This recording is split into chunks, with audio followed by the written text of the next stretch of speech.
예, 우리 저기 이은주 집사님 쪽부터 할렐루야 샬롬 하고 우리 인사 축복하는 시간, 축복을 많이 하면 저희가 또 그거 몇십 배 축복을 받죠. 하나님께 인사하십니다.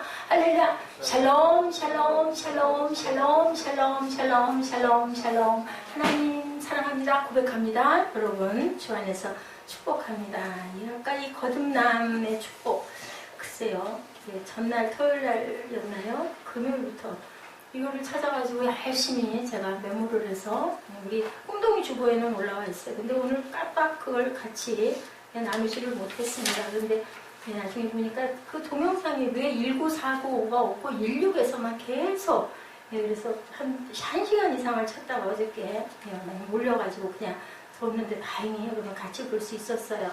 뜻을 깊이 생각해 보시면 우리가 구원받았을 때 변화하는 모습, 오늘 말씀에도 별로 틀리지 않기 때문에 우리가 함께 나눴습니다. 한때는 축복을 원했으나 이제는 주님을 원하죠. 우리가 처음에 구원받기 전에 교회 나가면은요, 복 받고 싶어서 가죠. 또 약간 그 미신스러운 부분으로 교회 나가면 하나님께서 다 해주신대, 이제 이런 마음인데, 은혜 받고 정말 구원을 내가 확신을 받고 나면 이제는 주님이 다 해요. 어린아이가 아빠 손에 들려있는 과자 봉다리 보고 막 아빠 기다리고 찾고 봉다리 받으면 싹 돌아가서 아빠 좀 줘 하고 입 벌리면 한두 개 주다 나중에 이렇게 등 뒤로 감추죠. 근데 얼마나 어리석어요. 준 것은 아빠가 줬으니까 주면 또 사줄 텐데, 그건 똑같은 우리 모습이죠. 예, 한때는 느낌을 원했으나 이제는 말씀을 원하네. 그죠? 한때는 선물을 원했으나 선물 주시는 그분을 원하네. 한때는 병 나음을 원했으나 이제는 오직 그분만을 원하네. 병이 나아도 또 병 걸리고 병이 낫는다고 그래서 우리 마음에 정말 평강에 평안의 기쁨이 오는 거는 아니죠. 하나님이 계셔야. 제가 이번에 좀 다쳤죠. 정말 처음 그런 경험을 했어요. 어떻게 할 수가 없더라고요. 샤워를 하면 제가 앉지를 못하는데 그날은 도저히 욕실에 갈 수 없을 만큼 누웠는데 잠이 와야 잠을 자죠. 약을 먹고 뭐 하고 누워도 안 되고. 그래서 제가 깨닫고 느낀 건 참 하나님 은혜가 너무 감사하다. 여러분들도 감사하시기 바랍니다. 단잠처럼 귀한 게 없어요. 저는 딱 눈만 감으면, 눈을 안 감을 수가 없을 상황이 돼서 눕기는 하지만 정말 모르고 자거든요. 근데 그날은 정말 괴로웠었어요. 결국은 3시간 넘도록 있다가 어떻게 잠을 잤는데, 그 다음날 교회 나와가지고, 금요일이었죠. 그 교회 나와가지고 아침에 또 똑같이, 어제 저녁하고 똑같이 그 근육 이완제인가요? 그거 하고 또 감기 기운이 있어서 계속 기침을 하니까 그냥 아예 작정을 하고, 전날 밤에 똑같이 먹었었거든요. 그거를 먹고는 아마 잠을 제가 한 3-4시간 정도를 순간처럼 잤어요.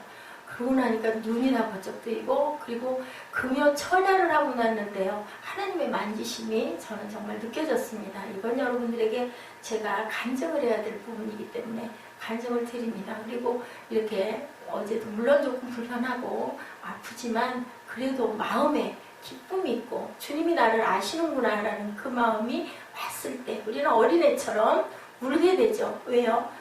너무 감사해서 저는 금요일날 길게 오랫동안은 하나님께 같이 교통함을 못합니다. 여기 또 토요일날 근무하시는 분들 계시고, 그래서 제가 얼른 가져와도 쉴 수 있기 때문에 그래도 하나님이 우리 처지를 너무너무 잘 아시니까 제가 잠깐 정말 가슴에서 복받치는 눈물을 흘렸어요. 아직 내가 있어야 될 때이기 때문에 하나님께서 나를, 실수는 제가 했죠.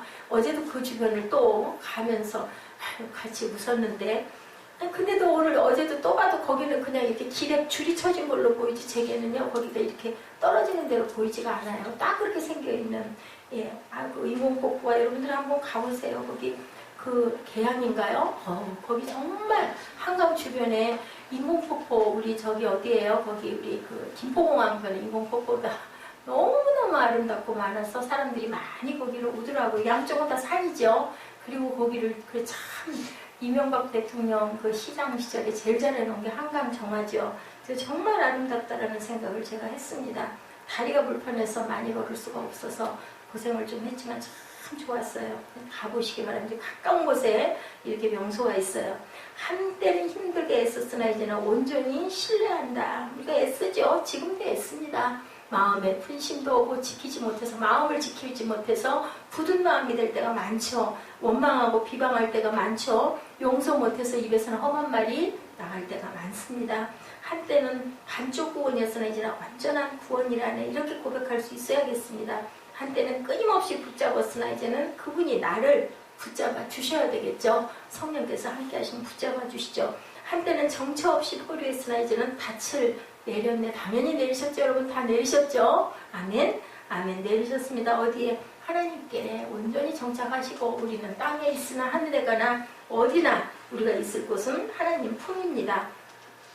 한때는 바쁘게 계획을 세웠으나 이제는 믿음의 기도를 드리네. 계획 소용없어요.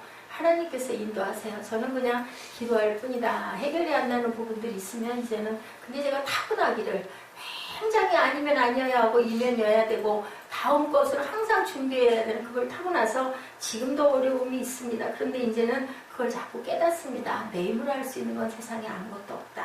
그 마음을 가지면 낮아질 수밖에 없어요. 아무런 정말 존재의 가치가 없죠. 하나님이 안 계시면.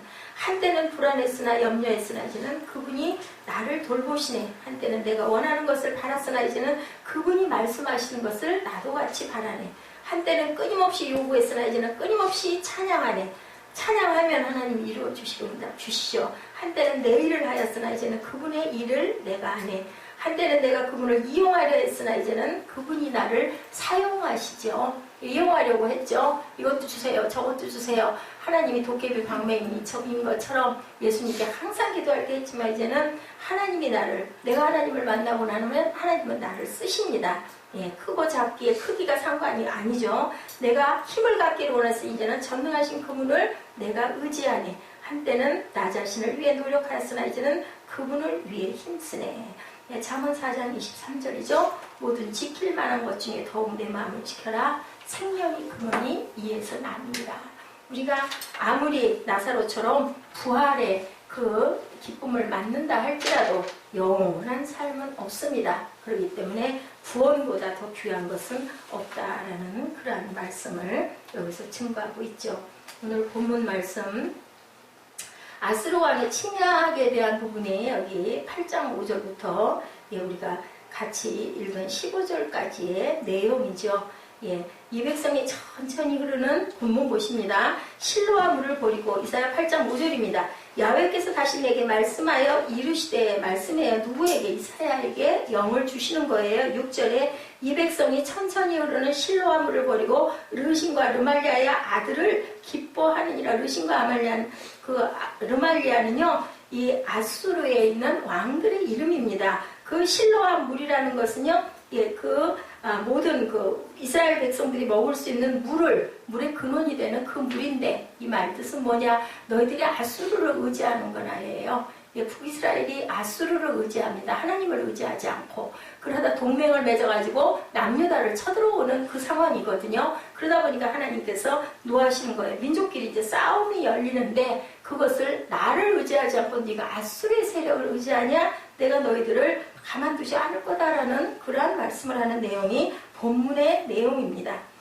너희 민족들아 9절에 보니 함성을 질러 보아라. 그러나 끝내 패망하리라. 하나님이 함께 하시지 않으면 당연히 패망하죠. 먼 나라 백성들아 들을지어다. 너희 허리를 동이라. 그러나 끝내 패망하리라. 너희 허리에 띠를 띠라. 그러나 끝내 아무리 그래도 패망하리라. 10절입니다. 너희는 함께 계획하라. 그러나 끝내 이루지 못하리라. 말을 해보아라. 끝내 시행되지 못하리라. 이는 하나님이 우리와 함께 하십니다. 하나님께서 함께 하셔야. 골리앗 장군 다윗이 어린 소년이 물리칠 때도 골리앗을 힘이 세서 물리친 것도 아니죠. 특별히 다윗이 뭘 잘해서 아닙니다.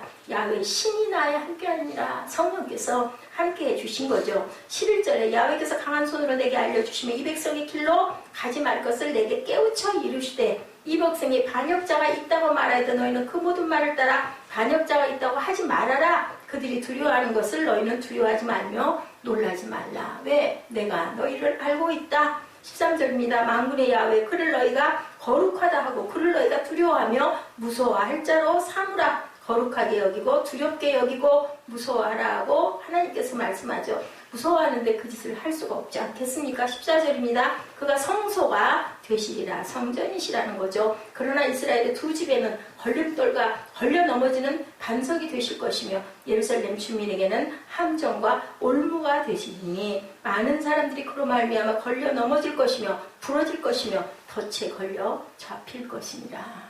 앞일이 너희들이 나를 의지하지 않고 그렇게 되면 결국은 걸려 넘어지고 잡힐 것이고 덫에 걸릴 것이다 라는 이런 예언을 이사야에게 주셔요. 하나님이. 너희 허리를 동이라고 그러죠. 필경 팽창할 거라고 이렇게 말씀을 하십니다. 하나님은 이사야를 아하스에게 보내서 걱정하지 마라. 그들은 연기나는 두 부직갱이. 남유다의 아하스 왕에게 그렇게 얘기를 하죠. 우리 지난 시간에 7장에서 그랬죠. 그루터기에 불과하니 두려워 말고 낙심하지 말아라. 그들이 무엇을 계획하고 행동한다 해도 야훼 손안에 있다. 내가 불면 그냥 불려서 꺼져버릴 것이다 라는 말씀이죠. 연기나는 부직갱이 어떻게 나중에 이렇게 꺼지거든요. 그 연기가 계속 타오를 수가 없습니다. 그렇기 때문에 징조를 구해라. 그러나 아하스는 나는 징조를 구하지 않겠습니다. 그러죠? 하나님을 시험하지 않겠습니다. 결국 그렇게 얘기를 합니다. 겉으로는 믿음이 있는 것 같지만 아하스는 이미 다른 믿음을 붙들고 있는 거예요. 사람을, 나라를 믿고 있는 거죠. 하나님보다는 눈에 보이는 큰 힘 지니고 있는 아수르가 믿음직하게 보였던 거죠. 아수르만 도와준다면 이 난국을 헤쳐갈 수 있다고 생각을 합니다. 믿음직한 아수르에게 도움을 요청해는 않는데 하나님께 징조를 구하고 말고 할 필요가 없다. 우리도 그럴 때 있죠. 돈 있으면 되지. 돈 있으면 살지. 돈 있으면 해결되지. 그런데 돈 가지고 안 되는 게 우리의 삶입니다. 사실은 돈 많은 사람들 그럼 염려 안 해도 되게요? 아니요. 권력 있는 사람들은 그런 걱정할 필요가 없게요. 기가 막힌 능력이 있고 기가 막힌 목소리를 지르고 연주를 잘하는 그런 연주가들은 그죠? 그러면 아무 걱정이 없어야 되는데 아니라는 거죠. 아수르의 힘만으로도 얼마든지 어려움을 이길 수 있다라고 아하스가 징조 구할 필요가 없다. 자기 나름대로의 그 만만의 대비책을 세워놓기 때문에 하나님 바라볼 필요가 없다. 우리의 모습은 이렇지 않은지 우리가 항상 하나님의 말씀이 구약이든 신약이든 내게 왔을 때 나는 그러면 어떤 모습을 갖고 있나, 나는 오늘 어떤가를 항상 생각을 해봐야 한다는 겁니다. 하나님의 말씀이 전해질 때 우리는 말씀을 틀렸다고 거부하지 않지요. 그런데 말씀에 자기를 맡기고 따라 살지를 못하는 게 문제예요. 알기는 알아요. 맞기는 맞죠. 성경 말씀이 안 맞다고 할 사람은 없죠. 특히나 예수 믿는다고 그러고 예배드리는 사람들은 당연히 성경 말씀은 불변이야, 진리야 라고 합니다. 근데 그냥 말씀일 뿐이다 보니까 그게 일어나지를 못한다. 기적이 일어나지. 기적이라는 건 막 하늘이 갈라지고 땅이 갈라지면 그게 기적이 아니라 내 생활 가운데 내가 넘어서기 어려운 부분을 넘어설 수 있는 힘을 주시는 것이 바로 기적이라는 거죠. 우리가 말씀에 나를 맡기지 못하는 것, 살아계신 하나님을 믿는 믿음의 문제보다는 세상을 살아가는 문제가 눈앞에 급하거든요. 그렇잖아요. 당장에 내가 이거를 해야 할 건데 내가 예배드린다고 낫겠냐? 이런 마음이 당연히 듭니다. 그런데 하나님께서는 내가 넘어지고 엎어지고 자빠지는 것 다 알고 계신다라고 말씀을 하고 시간이 지나고 세월이 지나서 이렇게 돌아보면요. 하나님이 나를 인도하셨구나 라는 것을 여러분들이 알게 됩니다. 감사의 제목이요. 정말 주변에 찾아보면 얼마나 많은지 몰라요. 여러분들 그 가장 지저분하다고 생각하는 화장실 가는 문제 그거 얼마나 불편해요. 그죠? 변비가 좀 있거나 소변으로 인해서 방광에 염증이 생기거나 엄청 괴롭습니다. 그걸 자주 겪는 사람은 하나님께서 내가 대소변을 편하게 볼게 해줄 수 있는 것. 근데 보통 사람들은 그냥 보통이거든요. 눈이 좋은 것 정말 은혜거든요. 저는 몰랐어요. 제 눈이 50이 다 돼가지고 나빠지기 시작을 했기 때문에 그 전까지는 전혀 눈에 이가 나빠지기 시작하는 게 그냥 삽시간에 40대 말부터 멍 나빠지더라고요. 전혀 치과라는 것을 가본 적이 없습니다. 그러다 보니까 그냥 당연한 거였었어요. 다리 얼마나 운동을 많이 했습니까? 그랬더니 나도 모르는 사이에 허리가 이렇게 주저앉는 그런 역사가 순간 일어나는 거죠. 그러니까 내 몸을 내 관리. 저는 회개할 제목이 너무 많은 사람입니다. 하나님의 은혜가 아니면 살아있을 이유도 살아있을 그런 아무런 그죠? 누구에게 정말 칭찬받을 만한 부분이 정말 한 구석도 여러분들보다 저는 너무너무 못된 사람이에요. 그런데도 저 같은 사람도 하나님께서 다치면 위로해 주시고 사람이 아무리 위로를 해본다 해도 그죠? 뭐 어떡하겠어요. 이미 일어난 일, 내가 잘못해서 일어난 처음인 것 같아. 그런 식으로 어딘가 발을 헛디뎌가지고 자빠져가지고 이렇게 빠져가지고 그랬던 부분은 근데 그게 뭐 눈앞이 안 보이니 앞만 쳐다보다가 그냥 빠진 거죠. 구덩이에 빠진 거죠. 그래도 하나님은 붙잡아 주신다. 아주 넘어지지 않게 해주신 것, 어디 부러지고 그죠? 들어 눕지 않게. 그 뒷날 제가 새벽에 나와야 될 걸 알고 계시는 거죠. 그리고 재우셔서 그냥 하루 만에 나을 수 있도록 그리고 마음에 감동을 주신 것. 이런 작은 일 하나하나를 겪다 보면은 하나님이 계시는구나. 하나님이 살아계신 거. 그렇다면 여러분들 제가 그 넘어진 거 잘한 걸까요? 잘못한 걸까요? 잘한 거예요. 결과적으로. 왜냐하면 하나님의 은혜를 또 느꼈잖아요. 감사하고 기뻐하게 됐죠. 그렇게 막 힘이 그전보다 더 펄펄 마음으로 막 열정이 막 뜨거움이 막 솟아 일어나는 거예요. 왜냐하면 나는 하나님을 느꼈기 때문에. 여러분들 하나님 만나는 것처럼 복된 일은 없어요. 그래서 정말 은혜 받지 못하신 분들은 은혜를 경험하시려면 내 문제 가운데, 내 환난 가운데 하나님을 여러분들 바라보시고 얼굴을 구하시기 바랍니다. 세상의 사람은 아무도 의지할 바가 없다라는 거죠. 아하스도 결국은 하나님의 백성이라고 하면서도 이스라엘과 아람의 공격 앞에서 하나님의 힘을 바라보는 게 아니라 강대국인 아하스를 바라보고 있었다라는 것. 이사야가 징조를 구하라고 하는 말에도 결국은 징조는 필요 없다라고 이렇게 얘기를 하는 것. 아수르 사람들을 의지를 했죠. 바로 마음이 부유한 것. 왜? 하나님께 도움을 구하지 않아도 얼마든지 갈 수 있어. 그럼요. 여러분들 재산이 많거나 환경이 좋은 것이 꼭 물론 나쁜 건 아니에요. 그러면서도 하나님을 느끼고 하나님께 감사하는 사람은 더 좋을 수도 있겠죠. 왜냐하면 하나님의 선을 더 끼칠 수가 있기 때문에. 근데 우리는 사실은 그게 어려운 거죠.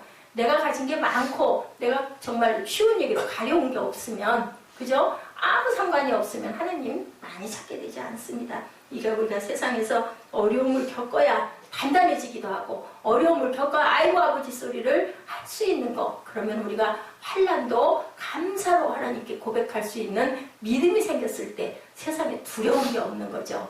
무슨 상황이 비바람이 아무리 몰아쳐도 아버지께서는 나를 지키실 거야 하는 마음, 믿음의 고백이 저와 여러분의 고백이 되시기를 주님의 이름으로 축복합니다.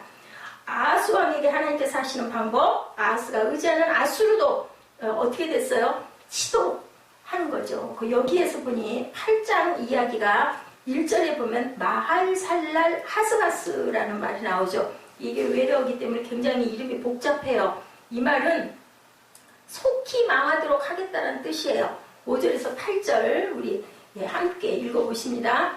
야훼께서 다시 내게 일러 가라사대 이 백성이 천천히 흐르는 실로암 물을 버리고 르신과 르말리아의 아들을 기뻐하나니 그러므로 주 내가 흉용하고 창이란 큰 하수 곧 아수르 왕과 그의 모든 위력으로 그들 위에 덮을 것이라. 그 모든 고래 차고 모든 언덕에 넘쳐 흘러 유다에 들어와서 창이라고 목에까지 미치리라. 임마누엘이여 그의 펴는 날개가 내 땅에 편만하리라 하셨느니라. 임마누엘이 누구셔요? 예수 그리스도죠. 유다가 실로암 물을 버렸다고 여기서 얘기를 하는 거예요. 실로암 물이라는 거는 예루살렘 동편에 위치한 작은 개울물. 그 이스라엘은 물이 나쁘고 물이 많지 않고 그리고 비가 안 와요. 잘. 그렇기 때문에 물이 없으면 식물도 자라지 못하고 그리고 가뭄 일어나면 먹을 물도 없는 거죠. 그 시대 그 민족들에게 특히나.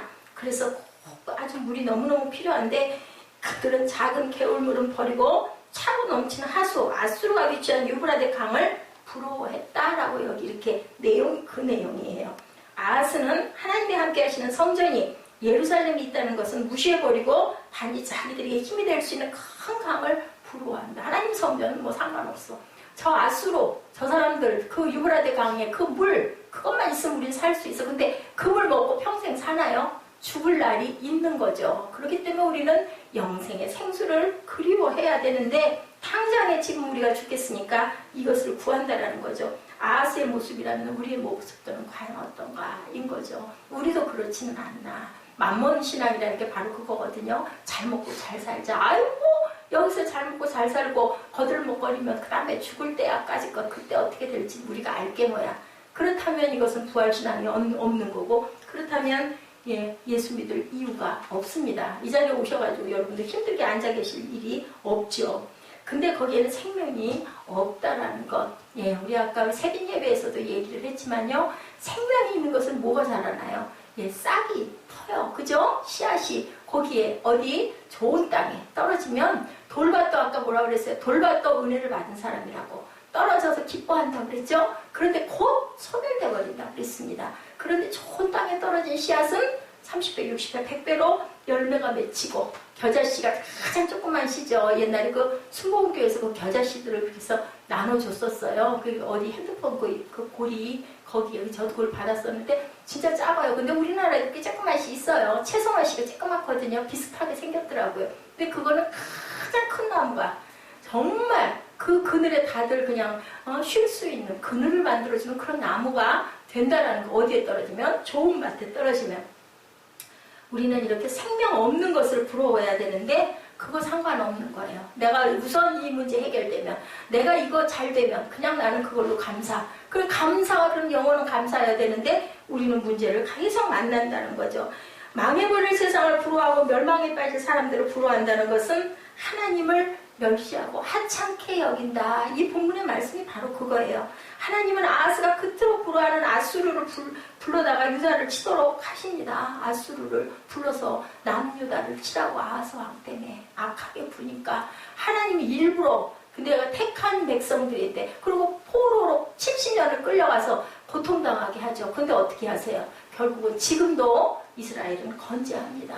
살려놓는 거죠. 그래도 또 어디에서 남은 그루터기 한 나무 누구 예수 그리스도를 통해서 또 살리는 구원의 회복을 이루시는 하나님의 마음이다라는 거죠. 14절에 그가 거룩함 피할 것이 되시리다. 예수 안에 사는 자들은 세상에 어떤 일이 있다 하더라도 변함없이 예수 안에서 살아간다. 그렇다면 우리는 거기서 살 수밖에 없으니 우리는 어떻게 해야 될까요? 아멘 하고 매달려야 되죠. 예, 아기가 엄마한테 바짝 달라붙어서 엉엉 물면 우리 어떻게 해요? 갖다 휙 떼갖고 얘자 갖다가 집어버려요? 안 집어버리죠. 아이고 그냥 미워가지고 얄미워가지고 그냥 이렇게 때리다 눈물 콧물 애기들 어떻게 해요? 범벅을 치고 울죠. 그러면 그냥 어이구 이 녀석 하고 하면서도 이렇게 쥐어박으면서 어떻게 해요? 저는 그래요. 휴지 찾아가 그냥 코 닦아주고 눈물 닦아주고 그냥 또 이렇게 꽁꽁 안아주고 뺨 이렇게 비벼주고. 누가? 엄마가. 그 엄마의 사랑, 아버지의 사랑, 하나님의 사랑이 바로 그런 모습이다. 그렇게 길러놓으면 나중에 컸다고 말 안 듣죠. 또 아까 우리 예지 말만처럼 마음이 굳어지면 어떻게 되냐, 목사님 마음에 안 들 때 어떻게 해야 무시해요. 맞아요. 그걸 느끼거든요. 그러면은 결국은 내가 택 해가지고 상대방에게 나도 찔러 상처를 준다는 거죠. 과연 네 마음이 편하겠느냐. 하나님께서 오늘 말씀을 하는 거죠. 그가 거룩한 피할 것이 되시리라. 예수님밖에 안 계신데 14절 뒤에 이스라엘의 두 집에는 거치는 돌 걸리는 반석이 되실 것이며 예루살렘의 거민에게는 함정 올무가 되시리라. 하나님의 심판이 예수 안에 있느냐 예수 밖에 있느냐, 구분하는 기준이 되어버린다. 이것이 바로 임마누엘이라. 우리와 함께 하세요? 안 함께 하세요? 함께 하세요. 함께 하세요. 사무엘 대답 안 해? 눈 이상하게 뜨고 또 그렇게 이상한 짓 할 거야 지금? 너 사탄 되고 싶니? 난 정말 네 눈 그 눈 싫어. 그거 사탄이거든. 고쳐. 아멘? 왜 목사님 물어보는데 눈 이상하게 그렇게 두고 굴려? 참 잘도 해. 그런 것도 보면. 세상은 우리의 도움자가 될 수 없다. 19절에 산 자를 위하여 죽은 자에게 구하겠느냐. 그죠? 살리는 자에게 하나님 나 좀 살려주세요 해야지, 죽은 자한테 가가지고 나 좀 살려줘 하면은 살려주겠느냐. 뭐라자매. 그죠? 물에 빠졌어. 그럼 누구한테 사람 살려 해야 돼.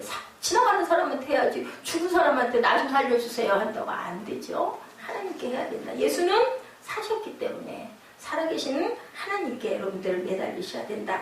살아있는 자는 누구고 죽어있는 자는 누군가? 살아계신 하나님께 묻고 살아계신 하나님을 의지하는 자가 살아있는 자다. 내 영이 살아나는 자다.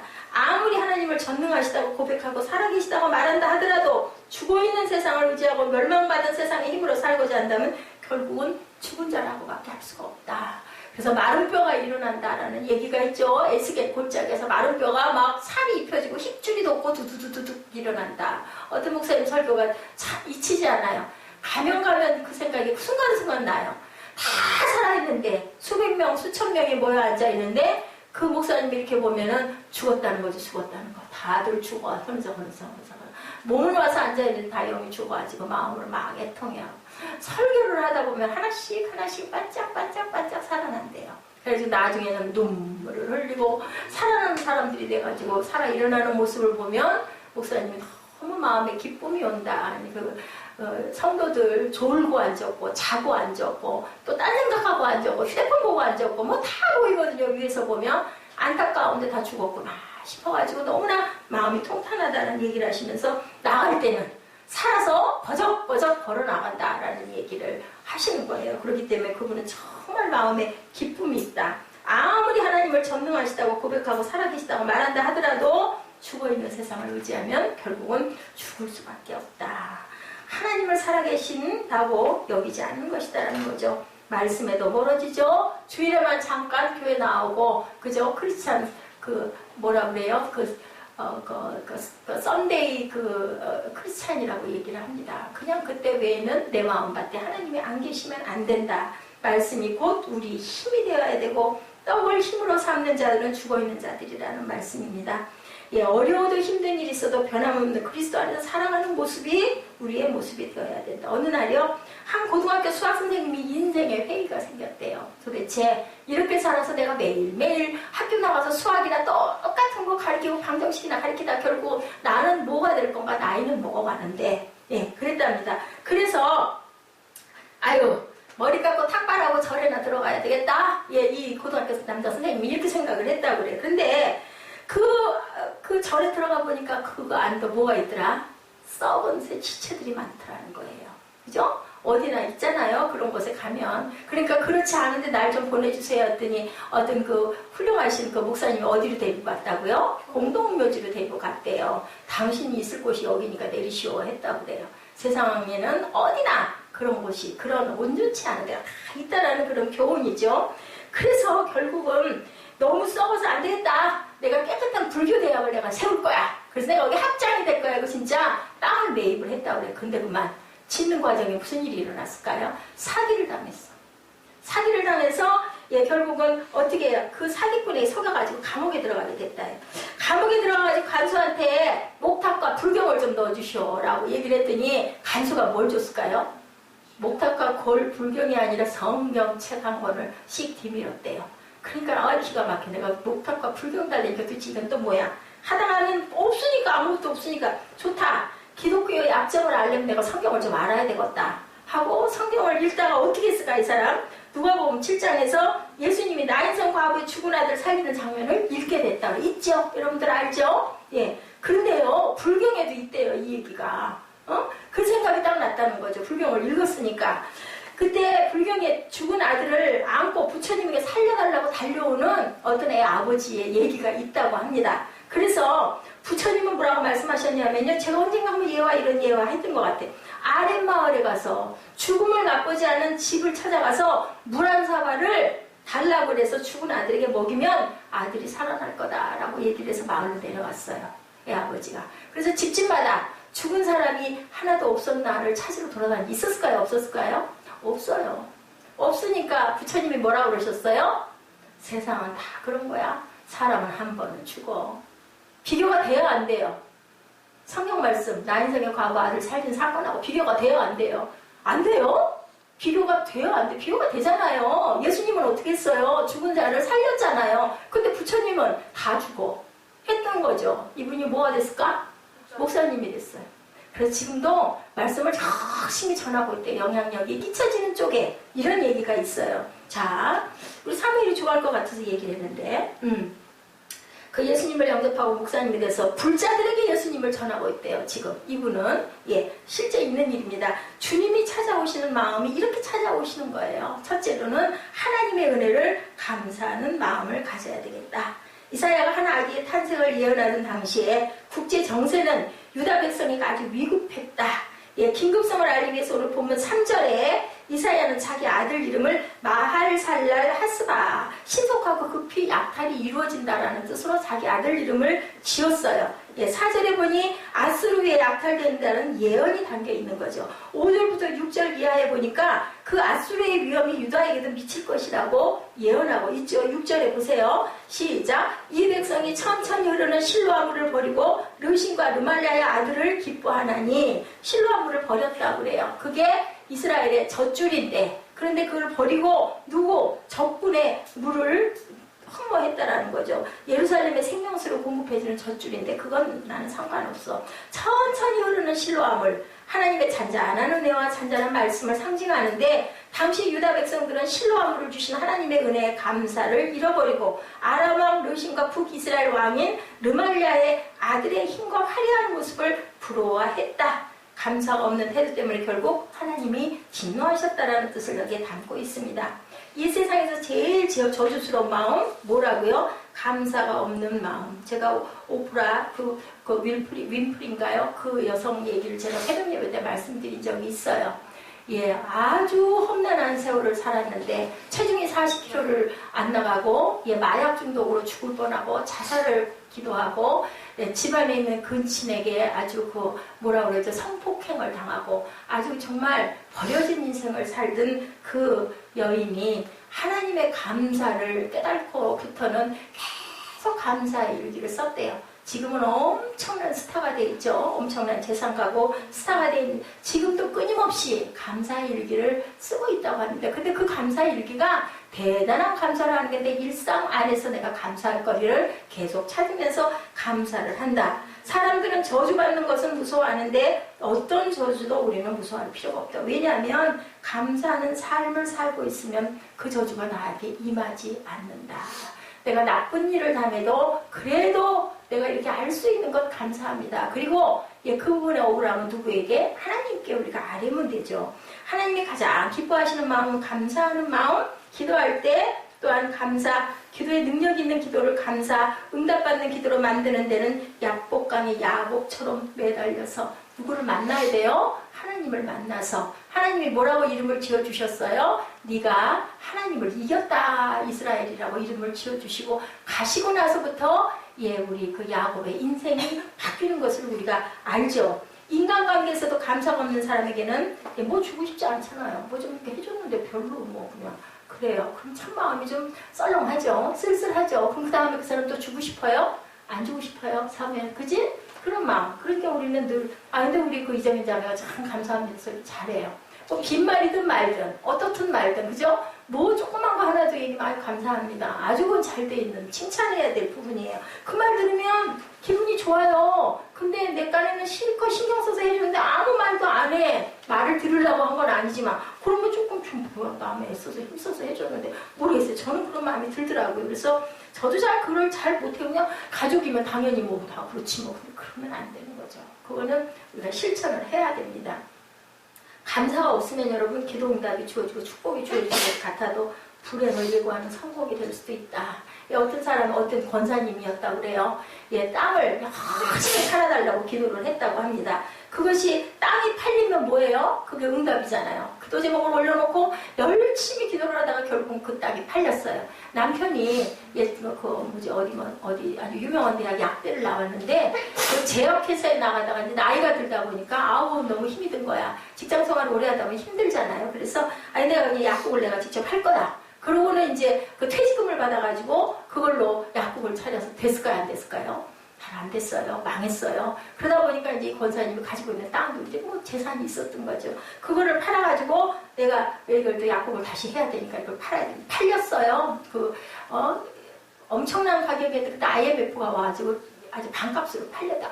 할렐루야 너무너무 감사했다고 그러죠. 나중에 이 목사님이 소식을 들어보니까 거기도 딱 망해가지고 엄청나게 어려워졌다. 근데 그 땅은 어떻게 됐느냐?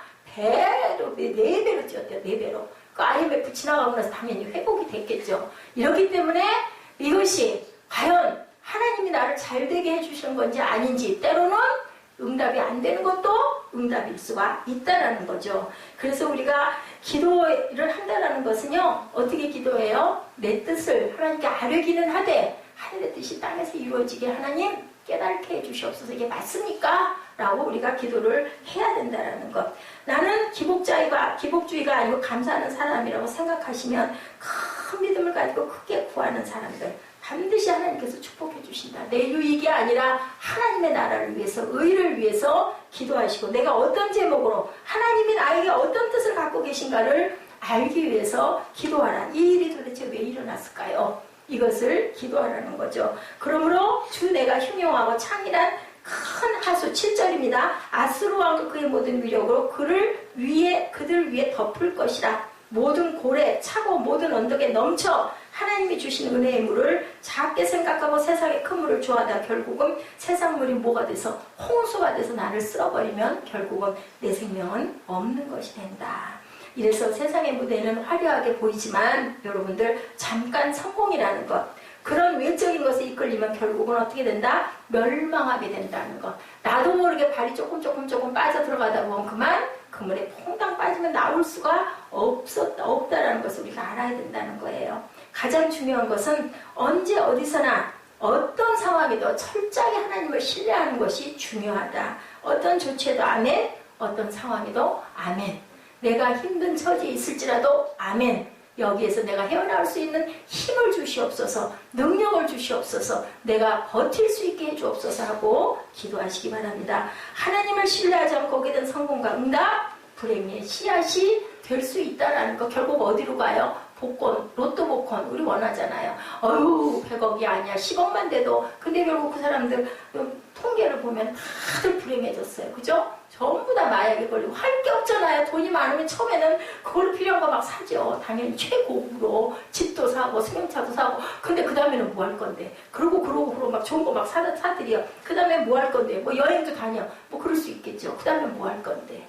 너무 재밌는 게 없어지는 거예요. 여러분들 요새 아세요? 전 요새 그런 생각해요.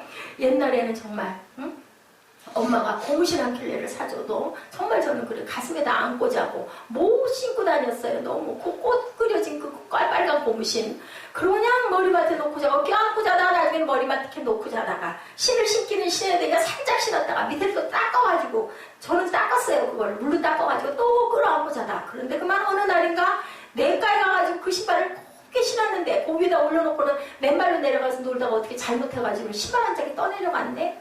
그걸 아무리 찾으러 가려면 찾을 수가 있어요. 못 찾았죠. 결국 물가로 떠내려가 버리고 내 키가 넘는데 이거 거기 갈 수가 없어가지고 울었는지 모르고요. 아니 엄마한테 죽었다 나는지. 그때 그 시절에는 그 꼬꼬무신이 아주 귀했거든요. 그래가지고 그냥 집에 가가지고는 홀래 그때 또 엊그저께 같은 경험이었네요. 등 돌리고 자는 척 방이 하나였어요. 저희는. 근데 그냥 어른들 소리가 드론드론 나는데 외치면 그렇게 꼴깍꼴깍 넘어가요. 잠이 들면 그거 모를 텐데 그때 그 기억이 혼날 줄 알았거든요. 근데 혼이 안 났어요. 왜 그랬을까요? 엄마가 아셨겠죠. 그죠? 저것이 그 신발을 그렇게 귀하게 여겼는데 그걸 잃어버린 게 실수로 잃어버렸는데 아이고 안 됐다. 그 마음을 먹었겠다. 하나님도 같아요. 우리가 귀하게 여기면 작은 거 하나 주신 걸 너무너무 감사하고 귀하게 여기면 더 큰 걸로 주신다는 거. 설령 우리가 어떤 시험을 듣고 실수를 해도 그래 너 그럴 수 있어. 그걸 앞으로는 그러지 마라. 이렇게 하나님께서 우리를 권면하신다는 것을 꼭 아시기 바랍니다. 하나님을 신뢰하지 않고 감사하지 않는 사람에게는 잠시 대단하게 흥황하는 것 같지만 결국은 미끄러져서 그 순간 한순간 쓰나미 알죠 여러분들? 그 높은 빌딩들 제가 아까 말씀드렸죠? 그 호화 고급 주택에서 있다가 50대 두 부부가 엄청난 아주 한복판 최고급 호화 아파트라고 그러더라고요. 20몇 층에서 남편은 떨어져 죽고 아내는 목매달아 자살해 죽고 그 뭡니까 그 끝이. 그 사람들이 얼마나 대단한 그 하이 클래스에 있는 사람들이었겠어요. 자세한 건 나오지 않았는데 뉴스에 그렇게 나왔더라고요. 루벤스 병인가 그 병에 걸려서 그 병가루 때문에 아내가 무척 스트레스를 받았다. 그 얘기까지만 나왔습니다. 다 소용없어요. 우리 마음의 평강, 우리가 먹고 입을 것 하나님이 채워주시고 그 안에서 우리가 기뻐하고 감사하고 나누고 그리고 항상 상대방을 북돋아주고 그리고 칭찬하는 마음을 갖고 살아야 된다. 이렇게 아까도 말씀드렸지만 땅 그거 해가지고 저도 여러 번 경험을 했어요. 옛날에 집이 안 팔려가지고 그렇게 했는데 결국은 나중에 팔릴 때 깨달음 주셨죠. 물질에 너무 연연하지 말라. 제가 그 부분을 회개하지 못하고 털어보지도 못하다 보니까 사실은 이렇게 가는데 그래도 하나님께서는 그 마음 바탕 어느 구석을 불쌍해서 아셔가지고 저를 이렇게라도 세워놓으시고 제가 오늘 가진 게 많았다면 과연 이런 모습이었을까요? 목회를 했을까요? 했다 하더라도 어떤 목사였을까요? 예, 내가 어제 잠깐 그런 얘기를 했습니다. 부활이 없나 봐, 그 목사님들한테는. 어떻게 나이가 지금 60대, 조금 있으면 70대, 그러면 갈 날이 가까운데 그런 마음으로 그렇게 뭐 목회가 사업이다 이런 마음을 가지고 해가지고 그분들 나중에 어떻게 할까봐 성경을 너무 잘할 텐데 너무너무나 안타깝더라고요. 그게 남의 얘기가 아니라 그분들이 그렇고 나는 잘한다는 게 아니라 바로 나의 얘기다. 우리는 하나님의 말씀을 늘 사모하셔야 합니다. 천천히 흐르는 실로아의 물 6절에 하나님의 잔잔한 말씀, 그 말씀에 우리를 적시고 항상 눈속이 많은 사단, 호화롭고 그럴듯해 보이고 좋아 보이는 그런 끔찍한, 왜 어땠어요? 창세기 아담과 하와가 보암직, 먹음직, 그럴듯해서 내 눈 밝아지려고 먹었다가 결국은 생명을 잃어버렸죠. 열왕기상 19장에 한심한 엘리야가 호렙산에서 일어나는 장면 나오죠. 그 구절 보면 하나님께서 강한 바람 가운데도 안 계시고 폭풍 가운데도 안 계시고 큰 우레의 소리도 안 계시고 그 끝에 잔잔하게 세미한 음성으로 주님께서 찾으시는 그런 목소리, 우리가 그걸 들으려면 항상 잔잔하게 귀를 기울일 줄 알아야 된다. 요새 영어가 굉장히 아주 좋은, 옛날부터도 그랬지만 요즘에 중국어도 일본어도 외래어 하나를 잘하면 뭐든지 우리가 특징 하나만 있으면 세상에 쓰일 수 있는 그런 시대예요. 근데 중요한 건 하나님의 음성을 듣기에 힘쓰고 노력하시는 여러분들을 되면 평생을, 영원을 하나님 안에서 우리가 아주 평강한 삶을 살 수 있게 된다. 그래서 우리는 음성을 들을 줄 알아야 된다. 또한 넉넉하게 기다릴 줄 아는 마음을 가져야 된다. 너무 급하죠? 저부터도 급하죠? 주는 것은 빨리 해야 돼. 받는 것은 늦게 받아도 좋다고 해야 되는데 하나님 관계 안에서도 하나님께 드리고 헌신하는 것은 제일 빨리 하겠다고 하고 은혜 받는 것은 천천히 받아도 좋습니다. 그런 마음을 가져서는 안 된다. 은혜를 사모할 줄 알아야 된다. 천국은 침노하는 자들의 것이다. 토머스 카일라일입니다. 프랑스 형용사라는 유명한 역작의 카일라일은 그 형용사를 7년 동안 썼어요. 원고가 완성이 됐어요. 책을 내기 전에 친구 존 스튜어트 밀에게 한번 읽어보라고 권했어요. 근데 어느 날 밀은 원고를 읽다 말고 피곤해서 서재에 원고를 놓고 그냥 잠이 들어버린 거예요. 그랬더니 하녀가 그 주변을 치다가 어떻게 했을까요? 그 귀한 원고를 전부 다 그 벽난로에다 갖다 집어넣어 버렸어요. 얼마나 기가 막혔을까요? 아주 정말 눈앞이 깜깜해. 본인 것도 아니고 본인 친구가 7년 동안 피땀 흘려가지고 쓴 그 원고를, 그 귀한 거를 그렇게 해서 태워버리는 일. 카일라일은 기가 막혔다고 그래요. 근데 스스로 타일렀다고 합니다. 7년 동안 쓴 프랑스 혁명사도 소중하지만 내 인생이 소중하다. 여기에서 좌절하지 말자. 프랑스 혁명사보다 더 중요한 내 인생의 혁명을 읽자. 이렇게 깨닫고 다시 써서 더 위대한 작품을 썼다. 이렇게 훌륭한 사람들도 정말 피가 나는 일을 하다가 누군가가 나를 막 그냥 저 같았으면 어떻게 했을까요? 정말 그냥 막 기가 막혔겠죠. 더 했겠죠, 이 사람보다. 근데 다시 어떻게 이미 태워져서 옛날에, 지금은 저장이 되지만 옛날에는 저장되는 시대가 아니었으니까 칼라일은 말했다고 해요. 길 가다가 돌뿌리를 만날 때 약자는 걸림돌, 강자는 디딤돌로 생각하라. 어떤 상황이 일어나면 그것이 나에게가 딛고 일어날 일이야. 이것을 내가 극복하면 더 단단해져. 이렇게 생각하라는 거죠. 우리는 영혼의 강자들이 되어야 된다. 우리의 10년 수고가 물거품이 되고 20년 수고가 물거품이 되고 고난을 만나도 낙심하지 말라. 포기하지 말 것은 주께서 함께 하심이라. 우리가 넘어져도 결코 끝까지 넘어지지 않으면 주님께서 나를 붙들고 계신다. 결론, 주님만 바라보고 사시기 바랍니다. 8절입니다. 이 구절에서 이사야는 임마누엘을 예언을 통해서 우리의 희망은 주님밖에 없음을 강조합니다. 때로 우리가 시련을 당해도 우리가 주님 안에 있다면 우리 성도는 반드시 승리한다라는 말씀을 하고 계시죠. 흘러 유다에 들어와 가득하여 목에까지 미치리라. 임마누엘이여 그가 펴는 날개가 내 땅에 가득하리라 하셨느니라. 그런데 이사야 예언 그대로 일어났죠. 우리가 우상을 버려야 되고, 어떻게 그러기 위해서는 정결한 마음을 가져야 되고 온유해야 되고 긍휼한 마음을 지닐 줄 알아야 된다. 마음이 청결한 자는 하나님을 볼 것이라고 했어요. 그 청결함은 어디에 있다? 거룩을 이루는 곳에 있다. 하나님을 닮는, 그리스도를 닮는 모습을 가져라. 네. 어떤 심리학자가 우울증에 빠지는 자신에 대해서 연구를 했다고 합니다. 내가 왜 이렇게 자꾸 자살하고 싶을까? 훌륭한 유명한 사람인데 그 생각이 들어서 위험을 깨닫고 스스로 정신을 차리고 우울증이 들었다 하면 병원에 입원을 했대요. 그래가지고 그게 고쳐지면 나오고 또 열심히 일하고 움직이다가 또 우울증이 시작이 되면 또 가서 입원을 하고 이렇게 반복을 했대요. 그래서 주기적인 우울증의 원인을 찾게 됐다고 합니다. 내 삶에 근본적인 문제가 있지는 않을까 성찰하던 중에 그는 자신의 거짓된 삶이 문제라는 결론을 내리고 깨닫게 됐다는 거죠. 아내 모르게 유지하고 왔던 어떤 불륜의 관계를 청산하기로 결심하고 실천했다고 합니다.